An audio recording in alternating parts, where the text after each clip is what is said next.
Estorsioni ed illegalità ad Eraclea, in aula bunker, la sentenza del maxi processo, il tribunale ha escluso l'associazione mafiosa Donadio, ritenuto il terminale dei casalesi sul litorale, condannato a 26 anni e 3 mesi, assolto l'ex sindaco Mestre. Sparò e uccise il bandito in fuga dopo la condanna ad oltre 9 anni per Massimo Zen, il sindaco di Cittadella. Via una raccolta firme, faremo di tutto per scarcerarlo. È morto dopo 4 giorni di agonia il 18enne coinvolto in un incidente stradale a San Giorgio delle Pertiche. Il giovane in moto era finito contro l'auto dello zio, nella Marca muore un 49enne. 300 morti e 13.000 incidenti stradali in Veneto nel 2022. La regione avvia una campagna per la sicurezza stradale rivolta ai giovani delle scuole. Vincono 3 istituti trevigiani. Il presunto debito di 10.000 euro, dalle tracce sui polsi si infitisce il giallo sulla morte di Anica Panfile, uccisa, gettata nel Piave. Il prefetto, 4 morti ammazzati in un mese nella Marca.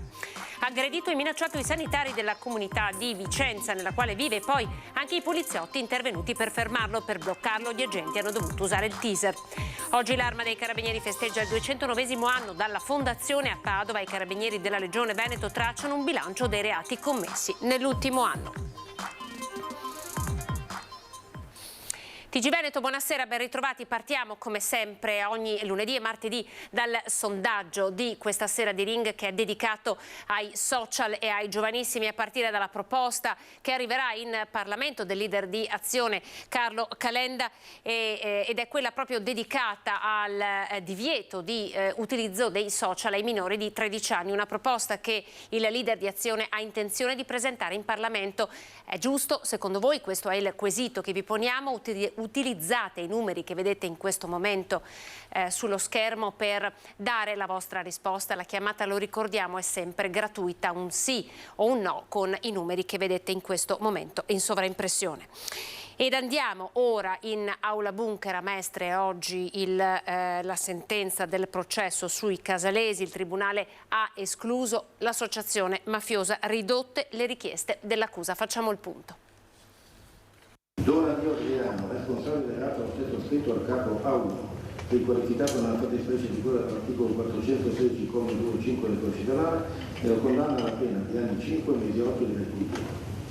Donadio Claudio, responsabile del reato scritto al capo A1, riqualificato nella fattispecie di cui all'articolo 416, comma 2 5 del Codice Penale, e lo condanna alla pena di anni 6 di reclusione.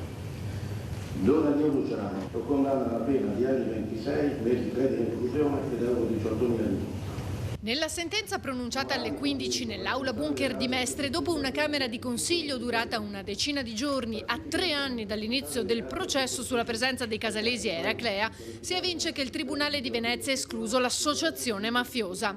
Sentenza che lascia perplessa l'accusa, ma come ha dichiarato il procuratore Cherchi va approfondita nel dettaglio. Bisognerà leggere bene con attenzione le motivazioni, perché c'è una sentenza passata in giudicato, perché è stata confermata in Cassazione, che riconosce l'associazione mafiosa, e mentre invece in questo caso il Tribunale ha ritenuto che l'associazione esista, ci sia l'aggravante, se mal non ho capito, ma manchi la prova che sia un'associazione mafiosa. Quindi c'è l'aggravante ma non l'associazione. Bisogna vedere come motiveranno questa scelta, che certamente così a primo acchito sembra diversa rispetto alle conclusioni a cui è giunta la Cassazione per gli altri coimputati. Il collegio, presieduto da Stefano Manduzio, ha emesso condanne più basse rispetto a quanto chiesto dall'accusa. Il principale imputato, Luciano Donadio, ritenuto il boss dei casalesi a Eraclea, è stato infatti condannato a 26 anni e 3 mesi di reclusione senza l'aggravante del 416 bis, a fronte dei 30 anni richiesti. Assolto l'ex sindaco Mirko Mestre, arrestato per voto di scambio politico mafioso per le elezioni vinte a Eraclea, perché il fatto non sussiste. L'accusa aveva chiesto condanne da 30 a 2 anni di reclusione per i 46 imputati, per un totale di 452 anni. Oltre a Donadio, le pene più pesanti sono andate a Raffaele e Antonio Buonanno, condannati a 19 e 14 anni rispetto a 30 e 20 e 8 mesi richiesti. Erano ritenuti i capi del presunto clan di Eraclea, assieme a un altro vertice, Antonio Pacifico, per il quale dai 30 anni chiesti ne sono stati comminati 10 e mezzo. L'aggravante del metodo mafioso è stata tuttavia applicata per singoli capi d'accusa come estorsioni, minacce e violenza privata. La fase dibattimentale iniziata a giugno 2020 ha visto circa 350 deposizioni di testi, tra cui l'ex ministro dell'Interno Lamorgese e il governatore Zaia, costituitosi parte civile. Nei confronti di Regione, Città Metropolitana di Venezia e Comune di Eraclea, il Tribunale ha disposto un risarcimento provvisionale di 200.000 euro, di molto inferiore rispetto alle richieste, con liquidazione dei danni morali e di immagine da fissare in sede civile. Ai sindacati CGIL e CISL e UIL la provvisionale di 20.000 euro ciascuno, 50.000 all'Associazione Libera. Dopo la condanna a 9 anni di prigione per la guardia giurata che uccise il bandito in fuga, parla il sindaco di Cittadella che annuncia faremo di tutto per farlo scarcerare. Sicuramente non può finire così. Non ha dubbi il sindaco di Cittadella Luca Pierobon, che lancia l'idea di una raccolta firme per far scarcerare Massimo Zen, condannato a 9 anni di carcere per omicidio volontario. La guardia giurata di 52 anni, residente nella città murata, il 22 aprile del 2017 sparò e uccise il giostraio Manuel Mayor, che stava fuggendo dopo aver compiuto 4 colpi ad altrettanti bancomat.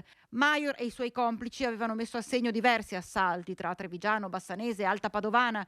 Quella notte Zen lavorava a Vedelago, era in contatto con i carabinieri perché era emersa la notizia della fuga dei malviventi. Aveva intercettato il veicolo, aveva messo la sua auto di traverso per bloccarli, poi il fuoco, la morte del bandito e adesso la condanna di Zen. Pierobon non intende farsi da parte. Sono finiti i tempi delle chiacchiere, i tempi di star fermi ad ascoltare, bisogna cercare di trovare una soluzione, da una mano a Massimo, quindi cercheremo di muoverci in tutti i modi possibili non tanto per creare il caso a livello sociale, perché comunque la popolazione sa già cosa sta accadendo e quindi è tutta disposta a aiutare Massimo. Se raccogliessimo oggi delle firme in tutta Italia probabilmente raccoglieremo milioni di firme a sostegno di Massimo. Oggi però bisogna sentire le istituzioni, sentire il governo, capire cosa si riesce a fare per far sì che Massimo non stia in carcere tanto. Massimo è una brava persona, Massimo è un lavoratore, Massimo è una persona che stava facendo il suo lavoro per mantenere la propria famiglia, non è un delinquente e quindi come tale non può stare in carcere. Ci sono 50.000 sistemi dei servizi sociali a qualsiasi altra cosa per cercare di far sì che una persona sconti una pena in una maniera alternativa. Quindi ecco, noi ci muoveremo nel pieno rispetto della legalità per aiutare Massimo. Siamo nel Padovano, è morto dopo 4 giorni il 18enne coinvolto in un incidente stradale giovedì scorso a San Giorgio delle Pertiche. Il giovane in moto era finito contro l'auto dello zio. I medici hanno fatto di tutto per salvarlo, ma Simone Filippi, 18enne di San Giorgio delle Pertiche, non ce l'ha fatta. Il giovanissimo era finito con la sua moto contro un'auto, una BMW 320, in via Trieste, sempre a San Giorgio delle Pertiche. A guidare il veicolo per una tragica fatalità era uno zio di 55 anni. Il tragico incidente è accaduto giovedì sera alle 19:30. Il giovane motociclista, dopo lo scontro con il veicolo, era finito a terra dopo un volo di alcuni metri. Nonostante indossasse il casco, le sue condizioni erano apparse da subito gravissime. Sul posto erano sopraggiunti i sanitari del SUAM 118 e anche l'elicottero con gli agenti della polizia stradale che hanno compiuto i rilievi e i vigili del fuoco di Cittadella. Simone Filippi è lottato per 4 giorni in ospedale dove è morto. Adesso lo zio rischia di essere iscritto nel registro degli indagati con l'accusa di omicidio stradale. Sicurezza stradale, appunto. Questa mattina a Palazzo Balbi sono stati premiati dal Presidente della Regione Luca Zaia 3 istituti della provincia di Treviso. Per loro cortometraggi sulla sicurezza nel 2022, 300 morti nelle strade, 17.000 feriti. Ancora troppi incidenti sulle strade, ancora centinaia di morti e migliaia di feriti. Nel 2022 nelle strade del Veneto ci sono state 300 vittime e 17.000 feriti. Su 81.000 sinistri a livello nazionale, ben 13.000 sono avvenuti nella nostra regione, vale a dire una media di 35 al giorno. Il dato è stato comunicato stamane a Palazzo Balbi in occasione di una conferenza stampa sul tema della sicurezza stradale in Veneto, un'emergenza che la Regione Veneto sta affrontando supportando, incentivando le sue iniziative, in primis sul piano delle realizzazioni infrastrutturali per aumentare la sicurezza delle strade. Grazie alla legge 39 del 91 sulla sicurezza stradale, la Regione dedica molte risorse per esaudire le richieste di molti comuni. Nuove rotatorie, piste ciclabili e percorsi pedonali. Tra il 2016 e il 2022 gli interventi finanziati dalla Regione nel campo della sicurezza stradale e dell'ammodernamento della rete viaria sono stati 607. Parliamo di 100 milioni di euro della Regione Veneto, stanziati da oltre 100 milioni dalla Regione Veneto, ma arriviamo, se mettiamo il cofinanziamento di comuni, di province, ma anche a volte di privati, ad oltre 200 milioni. La Regione da tempo inoltre punta anche sull'aspetto della sensibilizzazione culturale del problema, mirando ai giovani nelle scuole a scopo preventivo ed educativo. Gli studenti sono stati invitati perciò a realizzare contenuti multimediali per una campagna informativa sul tema della sicurezza rivolta soprattutto a loro. Al contest hanno partecipato più di 90 istituti da tutto il Veneto. I primi 3 classificati, premiati oggi a Palazzo Balbi, sono degli istituti della provincia di Treviso. A loro è stato consegnato anche un assegno, denaro che gli studenti potranno utilizzare in ambito scolastico. Il primo premio, 5.000 euro, è andato all'istituto Isis Obici di Oderzo. L'omicidio della 31enne Anica Panfil è il 4º in un mese nella Marca trevigiana, un record negativo rispetto al quale c'è la massima attenzione di istituzioni e forze dell'ordine. Nel frattempo le indagini per dare un nome al responsabile della morte della giovane mamma di 4 bambini proseguono. Ci sono grandi risorse impegnate per fare chiarezza su un fatto che certamente necessita di grandi approfondimenti. Posso garantire che grazie all'attenta direzione della Procura della Repubblica di Treviso c'è grande attenzione sul punto e verrà fatto tutto col massimo scrupolo per cercare di ricostruire al meglio quanto accaduto. Paese Varago, da ultimo Spresiano, con il giallo della morte della 31enne Anica Panfil ritrovata a cadavere nel Piave. 4 omicidi nella Marca in un solo mese, quello di maggio, con un assassino a cui rimane ancora da dare un'identità. Un record negativo da cui la provincia di Treviso non si direbbe certo una delle più sicure d'Italia, ma il prefetto Angelo Sidoti invita a contestualizzare ciascun caso. Chiaro che 4 omicidi sono preoccupanti nel numero per quel che è successo, però sono fatti del tutto scollegati l'un con l'altro, avvenuti per dinamiche diverse, quindi concentrati magari in questo periodo rispetto ad anni in cui magari non ce n'erano stati o erano già molto più bassi come numero. Un numero insolito rispetto a questa provincia, sono episodi tutti molto particolari che di certo non sono espressivi di una dinamica criminale, ma fanno certamente riflettere sul fatto che sono stati episodi particolarmente cruenti che necessitano, che hanno impegnato in maniera importante il comando provinciale e che ci impegnano ancora in maniera importante. Le indagini dunque proseguono senza tralasciare nulla. È stato Franco Battaggia, ex Primula Rossa della Mala del Brenta e soprattutto ex datore di lavoro di Anica, a rivelare di aver prestato alla donna 5.000 euro per pagare un debito con un terzo soggetto che in realtà ne avanzava o pretendeva 10.000. L'ultimo ad averla vista viva, Battaggia, quel pomeriggio del 18 maggio, poi il 21, il ritrovamento in un isolotto sul Piave con il corpo che, al di là delle ferite e delle tumefazioni al capo e al viso, presentava anche dei lividi ai polsi. È possibile che la donna sia stata legata e il laccio fatto sparire prima di gettarla in acqua, così da simulare un gesto estremo. Questo e molti altri aspetti sono sotto la lente degli investigatori. C'è uno sforzo importante per fare chiarezza e fare luce, sperando di poter arrivare a una conclusione nel tempo minore possibile. Una nuova aggressione ai sanitari e agli agenti. Andiamo all'ospedale di Vicenza.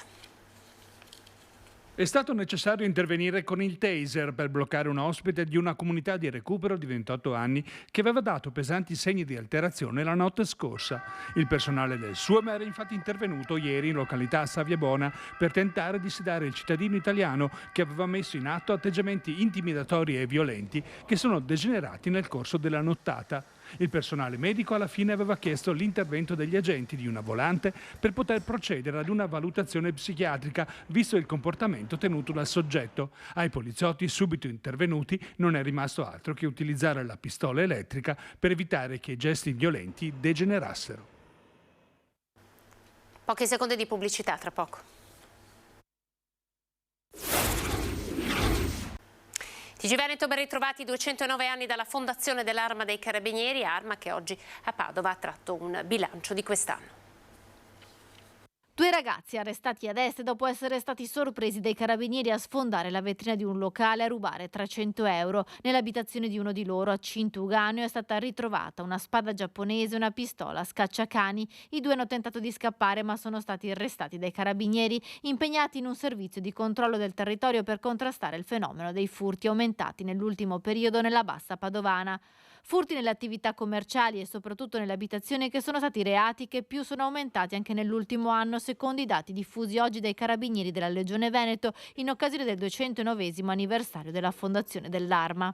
Abbiamo messo a terra un sistema di controllo del territorio che ci consentisse di prevenire questa fenomenologia, i furti, e questo ci ha portato a individuare in diverse attività di servizio svolte soprattutto nei primi 5 mesi del 2023 numerosi soggetti che sono stati fermati e a bordo di cui mezzi abbiamo rinvenuto oggetti provento di furto e anche arnesi per lo scasso per entrare nelle abitazioni. I furti nell'ultimo anno sono aumentati del 9,4% in Veneto, ma di contro sono anche aumentati dell'11,8% quelli scoperti. Così come crescono le rapine, ma a subire un'impennata sono state soprattutto le truffe agli anziani, specialmente perché si denunciano di più grazie alla sensibilizzazione degli over 65. Molti truffatori sono stati smascherati.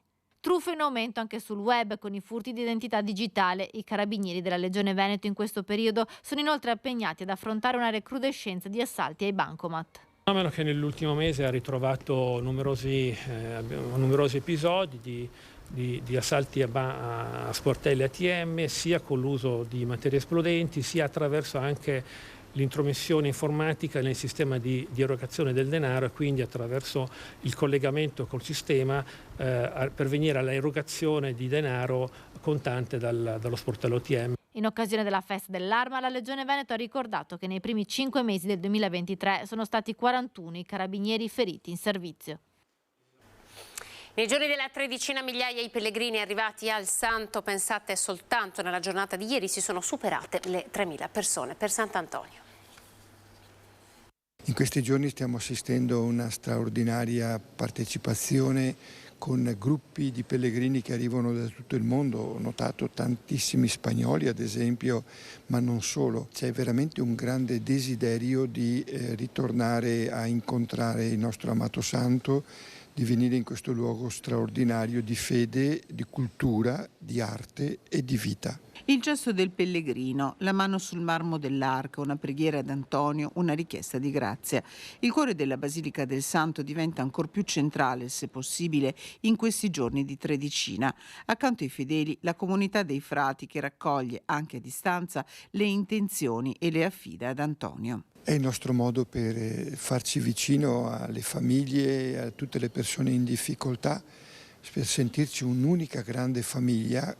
Questo è uno dei segni belli e grandi anche della nostra presenza di frati francescani in questo luogo, ed è bello vedere come anche i vari vescovi che vengono dalle diocesi del Triveneto in particolare sono accompagnati da centinaia di pellegrini che a conclusione della preghiera della tredicina vengono qui e mettono la loro mano alla tomba del santo. Nella giornata di ieri il contapassi ha registrato 300 persone all'ora nella cappella delle reliquie, numeri che segnano la devozione verso il santo in un tempo che diventa carità attraverso le offerte raccolte con il pane di Sant'Antonio, che quest'anno saranno interamente donate agli alluvionati dell'Emilia-Romagna. Le offerte che vengono raccolte a conclusione di ogni celebrazione della tredicina qui in Basilica saranno destinate ai progetti di aiuto alle famiglie.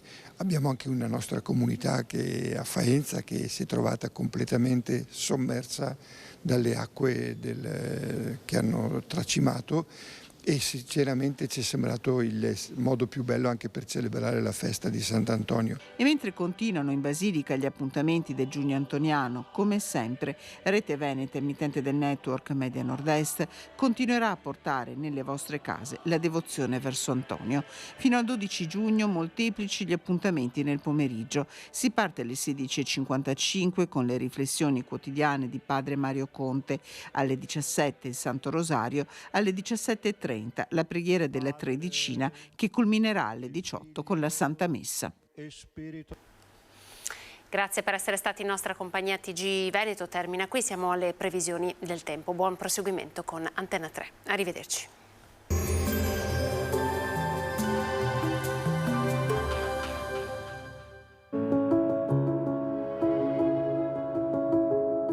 Ad accogliervi sarà Conegliano. Bentrovati al meteo. Dopo un inizio di settimana all'insegna delle piogge, condizioni ancora instabili sul nostro territorio. Vediamo il dettaglio di martedì 6 giugno. Sul Veneto fino al mattino avremo rovesci sparsi. Col passare delle ore nuvolosità variabile, sarà via via più asciutto e soleggiato, soprattutto in pianura, mentre in montagna saranno possibili ancora dei temporali. Temperature stazionarie, minime tra 13 e 18 gradi, massime invece tra i 21 e i 24 gradi all'incirca. Spostiamoci ora sul Friuli Venezia Giulia. Anche in questo caso tempo incerto, saranno probabili rovesci e temporali sparsi, non escluse delle schiarite su bassa pianura e costa. Temperature minime tra 13 e 17 gradi, massime sui 20-22 gradi. Infine diamo uno sguardo alla situazione del Trentino Alto Adige, dove in mattinata prevarrà il sole e anche nelle ore più calde si formeranno degli isolati rovesci. Temperature minime intorno ai 13-14 gradi, massime sui 26-27 all'incirca. Dal meteo di Antenna 3 per ora è tutto, grazie per l'attenzione, arrivederci.